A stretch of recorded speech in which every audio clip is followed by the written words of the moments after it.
નારાજની વાતો. કોરોનાના કપરા સમયમાં દુઃખ કોણે વેઠ્યું નથી તે સવાલ છે. બધા જ પ્રકારની સાવધાની રાખવા છતાં કોરોના આવી જાય ત્યારે થતો શારીરિક માનસિક સંતાપ બહુ કપરો હોય છે. કોરોના કરતાં પણ કોરોનાનો ખોફ ડર એટલો ભયાનક હતો કે તેનાથી મુક્ત રહેવું બહુ અઘરું થઈ પડતું હોય છે. મોટી ઉંમરના મારા નાની પણ કોરોનામાં આવી ગયા ત્યારે ખૂબ ગભરાઈ ગયા હતા. ડૉક્ટરે જણાવ્યું હતું કે એમની કન્ડિશન ક્રિટિકલ નથી, પણ ઉંમર જોતાં તેમને હોસ્પિટલમાં એડમિટ કરવા જ પડે. તમે તેમને હોસ્પિટલમાં દાખલ કરી દો. એમ બી નાની કોરોનાથી ગભરાયેલા હતા, તેમાં પણ હોસ્પિટલમાં એડમિટ કરવાથી તે વધુ ડરી ગયા. જીવન વહાલું કોને નથી હોતું અને મૃત્યુના ડરથી કોણ નથી ગભરાતું? નાનીને એડમિટ કર્યા બાદ તેમની જીભનો ટેસ્ટ પણ કડવો થઈ ગયો હતો. દરેક ચીજ તેમને કડવી જ લાગતી હતી. એક તો જીભ કડવી થઈ ગઈ અને બીજું શ્વાસ લેવામાં થોડી તકલીફ ચાલુ થઈ ગઈ. આ વાતથી તો નાની અને એમનો આખો પરિવાર ગભરાઈ ગયો હતો. એમને એમની નાની વિશે પ્રિય એક છૂપો ડર મનમાં લાગી ગયો કે કોરોના નાનીનો ભોગ લઈ લેશે તો? આ વિચાર માત્રથી એ થરથરી ગયો હતો. એની નાની વિનાનું જીવન હું એ કલ્પી શકતો નહોતો. આપણી શક્તિઓની સીમા આવે ત્યારે અદૃશ્ય શક્તિઓનો જ આધાર હોય છે. એમને પૂજ્ય બાપજી મહારાજા ઉપર ખૂબ આસ્થા. એમના પંકજ સંઘમાં બિરાજમાન ઉર્જા તીર્થ દાદાના દર્શનાર્થે રોજ જવાનું. દાદાની વાતો ઘણી સાંભળેલી, તેથી ત્યારે સાચા મનથી દાદાનો જાપ કર્યો અને દાદાના શ્રી ચરણોમાં સંકલ્પ મૂક્યો કે દાદા, આપની કૃપાથી એમની નાની સ્વસ્થ થઈ જાય. એમ વિશ્વાસ છે કે આપની કૃપાથી તે કાર્ય થશે જ અને નાની સ્વસ્થ થઈને 5 દિવસમાં ઘરે આવી જશે તો એ ગુરુવારે આપના દર્શન કરવા સમાધિ તીર્થ જમાલપુર આવશે.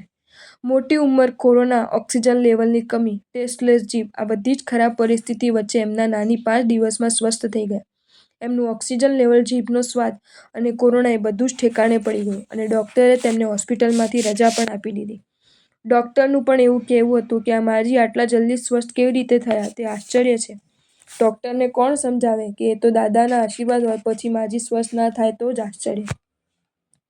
એમણે નાનીને ઘરમાં 9 દિવસ ક્વોરન્ટાઇન રાખ્યા, પણ એ તો માત્ર સાવચેતી ખાતર.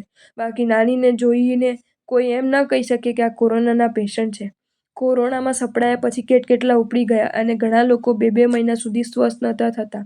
જાણે એમના નાની 5 દિવસમાં સ્વસ્થ થઈ ગયા. દાદા, ગુરુદેવની આનાથી વધુ કૃપા કઈ હોઈ શકે? નાનીના જીવનની આ ઘટના એમના બધા માટે ચમત્કારથી પણ વિશેષ હતી. ન ધારેલું બધા જ ધારેલા કરતાં સવાયું થાય પછી તો શું બાકી રહે? નાનીના જીવનની તે ઘટના બાદ દાદા પ્રત્યે એમની શ્રદ્ધા ખૂબ વધી ગઈ. પ્રથમવાર સમાધિ તીર્થ દર્શન કરવા ગયા ત્યાં એમને એટલું સારું લાગ્યું કે એ દરેક ગુરુવારે દર્શન કરવા જવાનું નક્કી કરી લીધું. 18 વર્ષની એમની ઉંમર છે. હમણાંની તાજી વાત કરું તો એક્ટિવા ચલાવવાનો એમને ગાંડો શોખ. લાયસન્સ વિના 2-4 વાર પકડાયા અને દંડ પણ ભર્યા. ત્યારબાદ લાયસન્સ લેવાનું નક્કી કર્યું. લાંબી લાઈનમાં કલાકો બગાડ્યા પછી એમનો નંબર લાગ્યો અને રિઝલ્ટ આવ્યું ફુલ્લી નાપાસ. બીજી વાર પણ આવું જ થયું. છેલ્લા 4-5 વર્ષથી એક્ટિવા ચલાવનારો પરીક્ષામાં ચોખ્ખો નપાસ થતો. એને પોતાને આ સમજાતું નહોતું આવતું કે હું નપાસ કેમ થાઉં છું. 2 વખત નપાસ થયા બાદ નાનીની ઘટના ઘટી અને એમનું ગુરુવારે દર્શન કરવાનું જવાનું ચાલ્યું ગયું. ત્રીજી વાર લાયસન્સ લેવા ગયા તે દિવસે શુક્રવારનો હતો. ગુરુવારે સમાધિ તીર્થ જમાલપુર દાદાના દર્શનાર્થે જઈને આવ્યા હતા.